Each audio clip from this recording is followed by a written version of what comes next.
O Mother Nui, stretch high above this valley. Your starry body is our glory. Then see the hawk of yonder Rahur quit, his fiery splendor, oh so mighty. He brings a light for all our weary souls. He makes the broken spirit whole.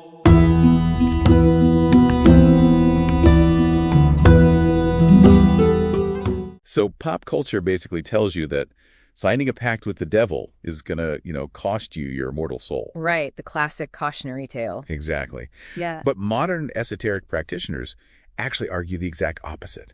They say an infernal pact is it's this highly structured psychological tool designed to give you ultimate control over your life. Yeah, it completely flips the script. It really does.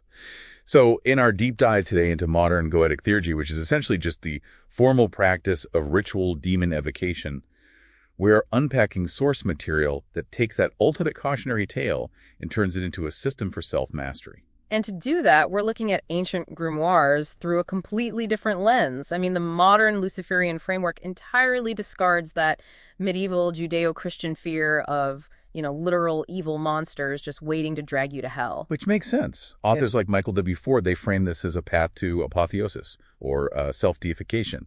And the way they get around that whole worshipping monsters thing is by treating these entities as deific masks. Right, deific masks. They aren't goblins coming out of the floorboards. Yeah, thankfully. They're primal forces, basically psychological archetypes, residing right in our own subconscious.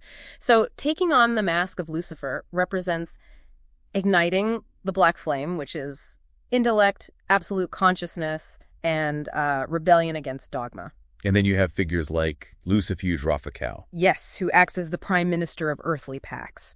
When a practitioner calls upon Lucifuge, they aren't subjugating themselves to a demon. Right. They are isolating and elevating the attributes of that specific mask to actively reshape their reality. It's an intentional engagement with the darker, suppressed parts of the human psyche, the ambition, the earthly desires. So you integrate those traits rather than just repressing them. Exactly. It's less like putting on a costume and more like purposefully opening the basement door to your psyche. That's a great way to look at it. You're taking those taboo desires we usually hide and giving them a job to do so they work for you instead of against you. I mean, is this whole magical system essentially just applied Jungian shadow work dressed up in spooky aesthetics? Basically, yeah. And because the demons are psychological, the pact itself isn't some supernatural death sentence. The sources describe it as a really rigorous mental contract. With 3 strict parameters, right? Correct. A singular goal to eliminate mental static, a fixed timeline with a clear end date, and a sacrifice. Okay, wait, a sacrifice. That sounds a little... I know, we need to define that sacrifice really carefully.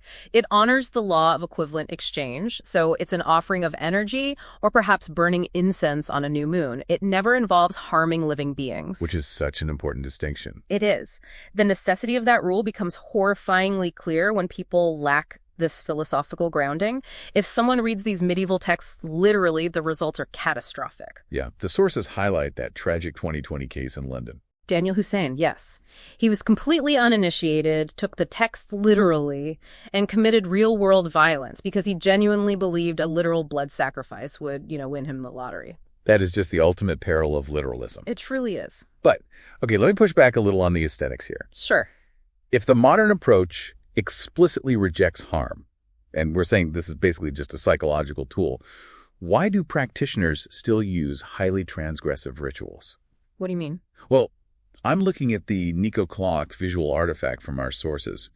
It's a handwritten pact stamped with this massive smeared bloody handprint. Oh, right. If it's just a mental exercise, the whole horror movie props thing feels a little contradictory. I get that. But those visual extremes are exactly what generate the profound psychosomatic power of the ritual. So it's about shock value for your own brain. Pretty much. Meticulously drawing the linear signature of Lucifuge or, safely using a drop of your own blood, it acts as a massive psychological trigger. Because the brain's reticular activating system filters out unimportant information. Exactly. Attaching a visceral taboo act, like using a bloody handprint, signals to your brain that this goal is literally life or death.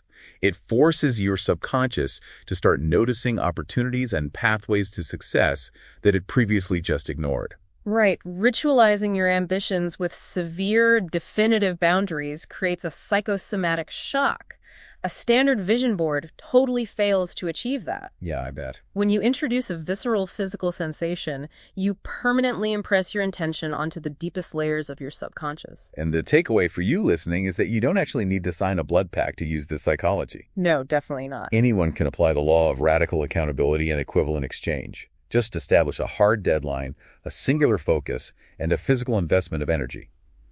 You are forcing your brain to relentlessly focus on a goal until it manifests. Because true transformation requires untangling the mind from societal dogma, you really have to be willing to confront your own shadow to find that inner drive.